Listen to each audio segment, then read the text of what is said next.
আসসালামু আলাইকুম dear students, আসো আমরা আজকে হোপ এবং উইশ এই দুইটা কথা কখন ব্যবহার করা হয় এবং আমরা কখন ব্যবহার করে থাকি সেই দুইটা কথার ব্যবহারে একটু ইনস অ্যান্ড আউটস দেখার চেষ্টা করি। হ্যাঁ, খুঁটিনাটি সেটা হচ্ছে মূলত হোপ এইটা কখন বসে রিয়েল কন্ডিশনের ক্ষেত্রে। ভিডিওটা শেষ পর্যন্ত দেখলে একটা ছোট্ট টিপস থাকবে, বোনাস টিপস। ঠিক আছে, দেখো যে রিয়েল কন্ডিশনের ক্ষেত্রে যদি কখনো বসে, অর্থাৎ যখন তুমি কথাটাকে হচ্ছে হলো রিয়েল বাস্তবভাবে চিন্তা করতেছো, তখন এই স্থলে কি বসে হোপ বসানো যায়। যেমন ইফ হি কামস, এটা একটা বাস্তব কল্পনা। সো যদি বাস্তব বোঝায় তাহলে সেই ক্ষেত্রে আমরা কি ব্যবহার করি? হোপ ব্যবহার করি।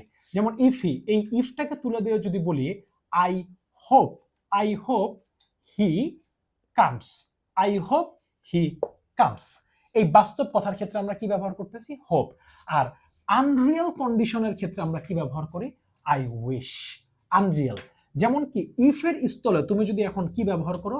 I wish I were a king, I wish I were a king. তাহলে দুইটা সেন্টেন্স বা দুইটা সেগমেন্ট থেকে তুমি কি বুঝতে পারতেছো? অর্থাৎ যদি কখনো রিয়েল হয়, ঠিক আছে, রিয়েল রিয়েল বাস্তবের ক্ষেত্রে মানে বাস্তবতার ক্ষেত্রে আমরা ব্যবহার করি হোপ। আর যদি সেটা কাল্পনিক হয় অথবা আনরিয়েল হয় তাহলে আমরা সেই ক্ষেত্রে ব্যবহার করতে পারি উইশ। বাস্তবতার ক্ষেত্রে আমরা ব্যবহার করব হোপ, আর কাল্পনিক অথবা যদি অবাস্তব আসে তাহলে সেই ক্ষেত্রে আমরা ব্যবহার করি উইশ। সুতরাং এখন থেকে ব্যবহারে একটু সচেতন হবে যে হোপ কখন বসে আর উইশ কখন বসে। ঠিক আছে, দেখা হচ্ছে নেক্সট ক্লাসে। আসসালামু আলাইকুম।